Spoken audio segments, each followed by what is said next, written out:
This is a digital readout from our lathe, and we're going to start putting it on right now. And we're looking at the back side of the bed of the lathe, kind of looking at it upside down. And this is the carriage over here, and right here, these two holes right here is where the reader or the read head will mount. And then you'll see over here there's a series of holes that were put in here by the factory, and we can't use those because those are for 1/4 inch screws, and the scale accepts 1032s, so, or 10s, number 10 screws. So we're going to have to drill some new holes back here. That should be pretty straightforward. It's just a matter of getting that read head lined up with the scales, and the scales parallel with the bed, and this should be pretty straightforward. And the problem probably will be the y-axis.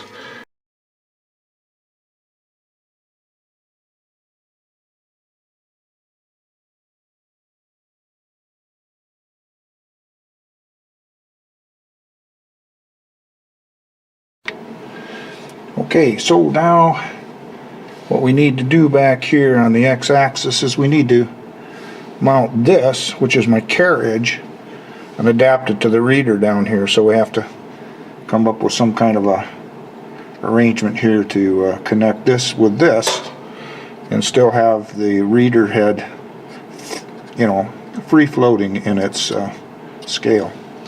Alright, so I've got some odds and ends and bits and pieces of aluminum brackets that they gave me, and I've got some scrap steel here, and we'll get that attached.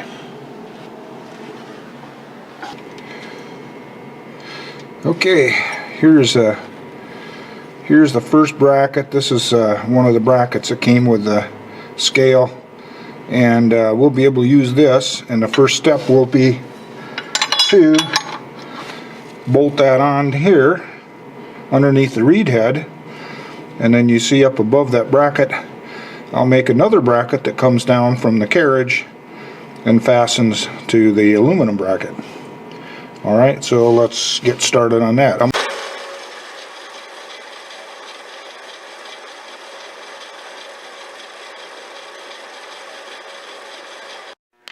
So this is the simple little adapter plate that I made for the x-axis, and we'll put that on right now, and we'll take it over to the lathe and I'll show you. And I'm hanging over the back end of the lathe here again, and I was able to use one of the aluminum brackets to mount to the read head down here, and I made up this bracket right here, and it's not fastened to the carriage yet, but there's two holes behind here, and what I'll do is I'll roll this to the side, I'll put two transfer screws in there, and then I'll roll it back into position, and I'll give this a little tap and transfer the holes into this bracket. Then I'll take this bracket back off, drill the holes, and then we should be just about done with the x-axis on this lathe. So I can't do that with the camera in here. There's just not enough room, so I'll do that and then I'll be back. And oh yeah, this is what they sent me in the mail today from China. I ordered a boring bar and some inserts, and this is what they sent me. First time I've had that happen, but so I guess I'll have to get a hold of them and see what the problem is.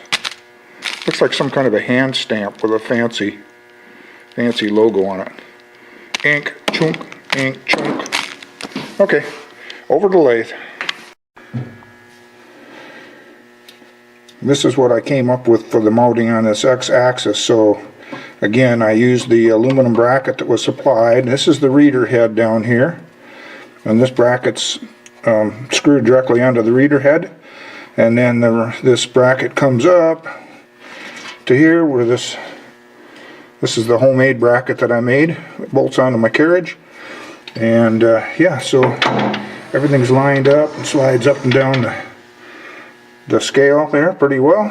So all we need to do is get a guard up in here now, and that should be pretty straightforward. So okay, so now we have to mount the digital readout and also figure out what we're going to do with the y-axis.